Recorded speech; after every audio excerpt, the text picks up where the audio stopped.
Hello बच्चों, कैसे हैं आप लोग।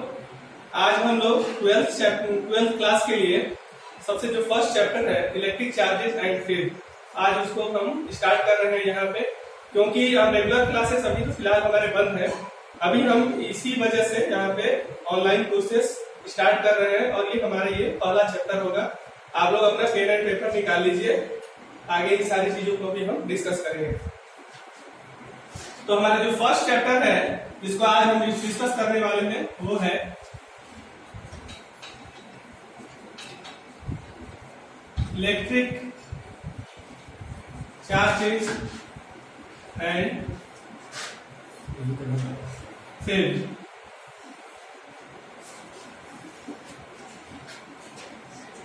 इस चैप्टर में जो सबसे पहला फर्स्ट टर्म है जिसको हम अभी जा रहे हैं डिस्कस करने के लिए वो है चार्ज। चार्ज क्या है? क्योंकि सबसे पहले हम यही समझे इस चैप्टर में एक्चुअली हम लोग को डिस्कस करना है इलेक्ट्रिक चार्ज के बारे में और उसके डिफरेंट प्रॉपर्टीज के बारे में। डिफरेंट प्रॉपर्टीज करने का मतलब क्या हुआ?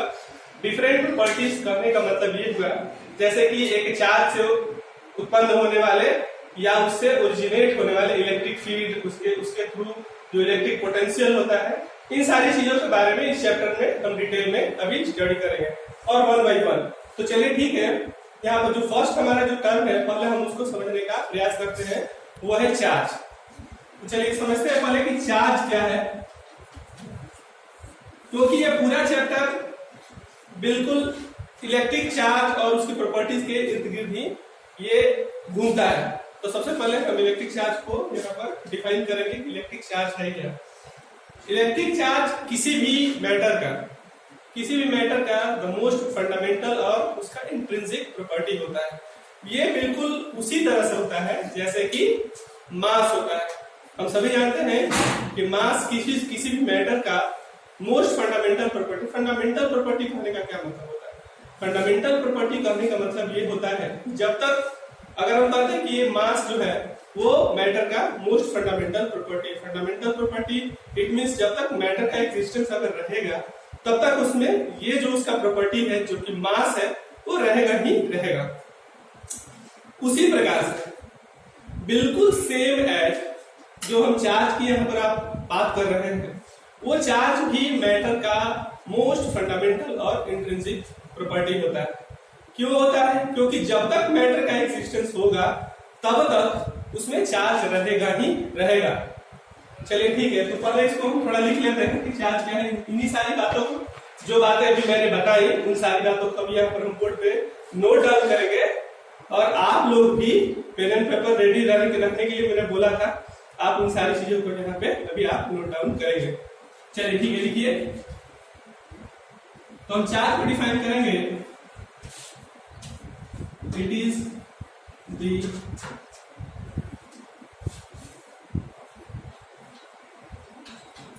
fundamental and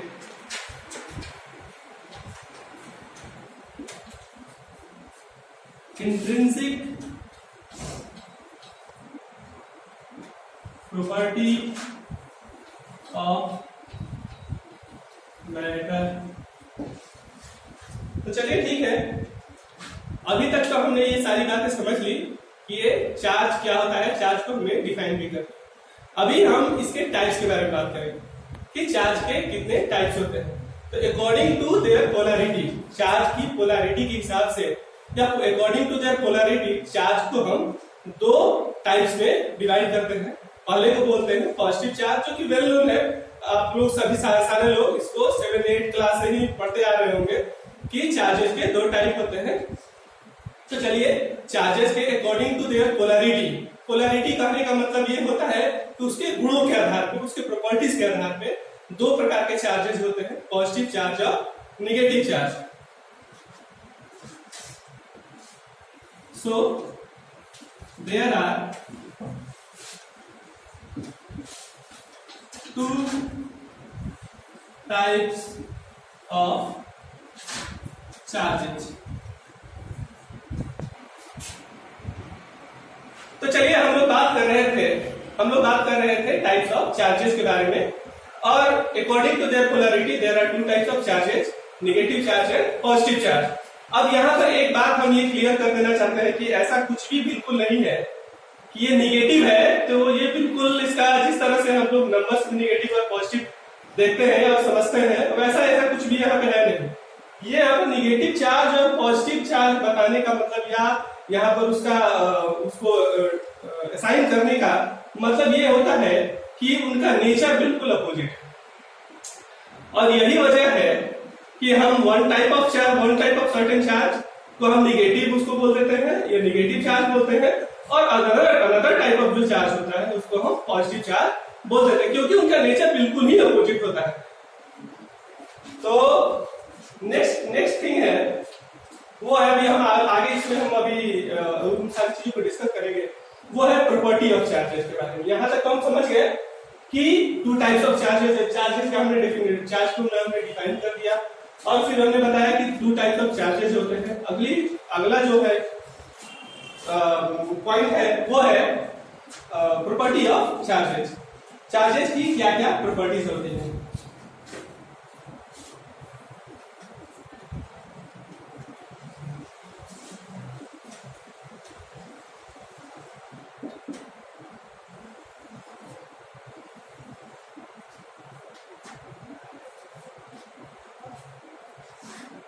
तो जो फर्स्ट बहुत सारी प्रॉपर्टीज है चार्जेस के। जो फर्स्ट प्रॉपर्टी है चार्ज का वो ये है कि किसी भी आइसोलेटेड सिस्टम के, आइसोलेटेड सिस्टम कहने का मतलब क्या हो गया, वैसा सिस्टम जिसका सराउंडिंग से किसी प्रकार का कोई कांटेक्ट नहीं हो। तो उस तरह के सिस्टम के लिए जो नेट चार्ज का आइसोलेटेड जो आइसोलेटेड कोई भी सिस्टम होता है, उस तरह के सिस्टम के लिए जो उस पे रहने वाला नेट चार्ज का वैल्यू होता है वो हमेशा कंजर्व रहता है। वो चाहे जितना हो, वो चाहे उसका वैल्यू जितना हो, जीरो हो, प्लस हो, निगेटिव हो, जो भी हो, अगर वो आइसोलेटेड है तो जितना है उतना ही रहेगा, उसमें किसी प्रकार का कोई बदलाव नहीं होता है। तो ये है first property of charge.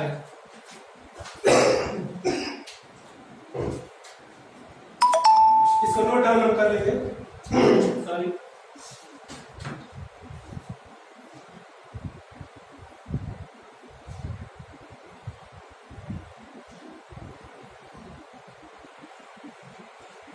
the total charge on an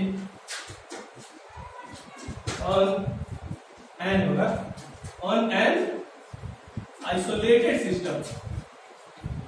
isolated का मतलब हम आप लोग को समझा चुके हैं। आइसोलेटेड सिस्टम का क्या मतलब होता है, तो the total charge on an isolated system is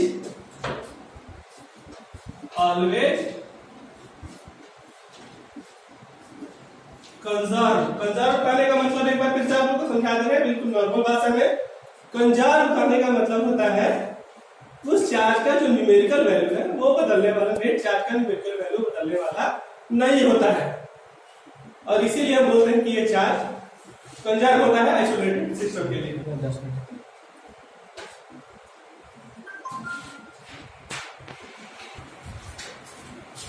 चलिए ठीक है, तो हमने फर्स्ट प्रॉपर्टी ऑफ चार्ज को यहाँ पे स्टडी किया, उसको जाना और समझा। नेक्स्ट जो प्रॉपर्टी ऑफ चार्जेस है वो है क्वांटाइजेशन ऑफ चार्ज। ये क्वांटाइजेशन ऑफ चार्ज क्या है,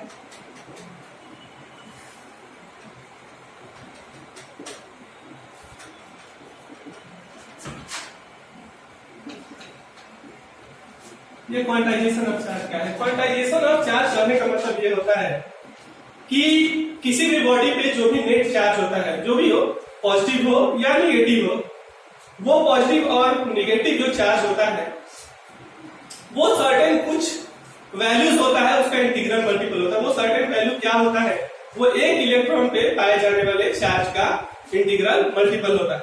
इसको हम और दूसरे अगर शब्दों में एक्सप्लेन करें तो कहने का मतलब ये होता है कि किसी भी बॉडी या सिस्टम पर जो भी नेट चार्ज पाया जाता है या जो भी नेट चार्ज होता है, जो पॉजिटिव और निगेटिव चार्ज होता है, वो एक हम कह सकते हैं कि एक इलेक्ट्रॉन पर जितना चार्ज होता है जो कि 1.6 × 10⁻⁹ कूलम का होता है, उसकी उस चार्ज का इंटीग्रल करने का मतलब उसका एक गुना होगा। उसका 2 गुना होगा, उसका 3 गुना होगा, उसका 4 गुना होगा, और इसी को हम क्वांटाइजेशन ऑफ चार्ज करते हैं। कहने का मतलब यह है कि जो भी उस पर टोटल चार्ज होगा वो इसी बेसिक छोटे से चार्ज का वैल्यू का इंटीग्रल मल्टीपल। कहने का मतलब उसका 1 गुना, 2 गुना, आधा गुना नहीं हो सकता है, 1.5 गुना नहीं हो सकता है, वो जब भी होगा तो या तो 1 गुना होगा, नहीं तो 2 गुना, तो हमेशा पूरा में ही वो आगे बढ़ेगा, 1 गुना, 2 गुना, 3 गुना, 4 गुना, और इसी को हम बोलते हैं क्वांटाइजेशन ऑफ चार्ज। चलिए ठीक है, इसको हम नोट डाउन करेंगे, इसको हम लिखेंगे।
चलिए ठीक है, तो फिर हम इसको लिख सकते हैं, इसको एक्सप्रेशन के फॉर्म में अगर हम लिखना चाहें वो होगा Q is equal to NE, और हियर N जब भी होगा कोई इंटीजर होगा, 1 2 3 4 एंड so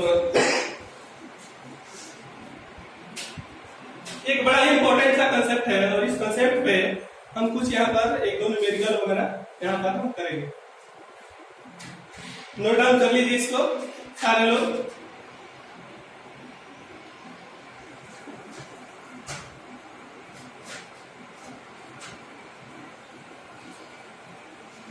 कर लिए नोट डाउन? चलिए दिखाते हैं।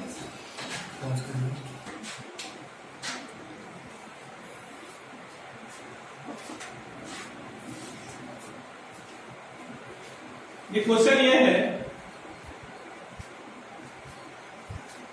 Suppose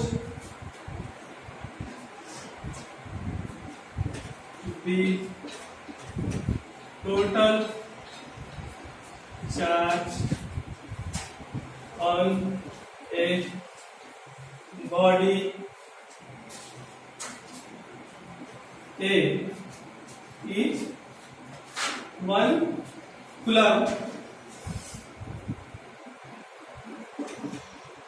then find out the numbers of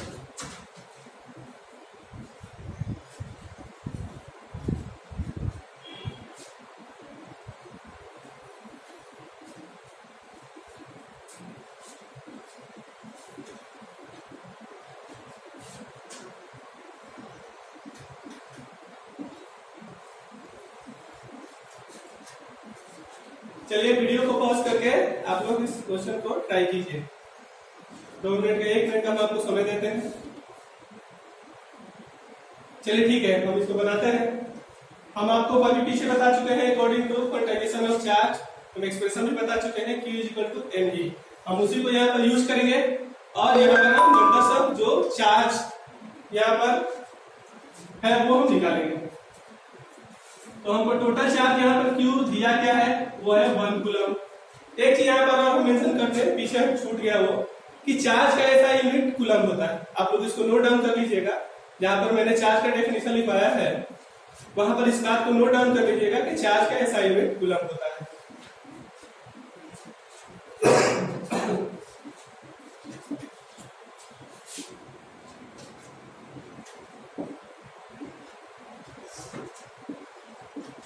यहाँ पर इलेक्ट्रॉन का हम सभी जानते हैं एक इलेक्ट्रॉन पे जो चार्ज पाया जाता है वो 1.6 × 10⁻⁻19 कूलम का चार्ज होता है।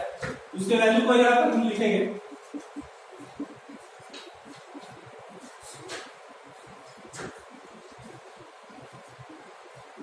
और यहाँ से हमको जो भी है नंबर्स ऑफ इलेक्ट्रॉन या नंबर्स ऑफ प्रोटॉन है वो हमको मिल जाएंगे।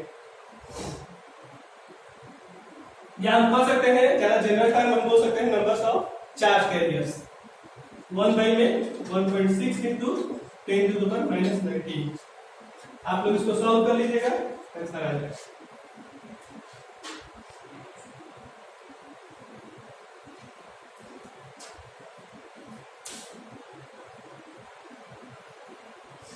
चलिए आज पहला ये लेक्चर है, हम इस लेक्चर को आज यहाँ पर यहीं पे कंक्लूड करते हैं। इसके नेक्स्ट आगे वाले जो टॉपिक्स है वो नेक्स्ट लेक्चर में हम कवर करेंगे।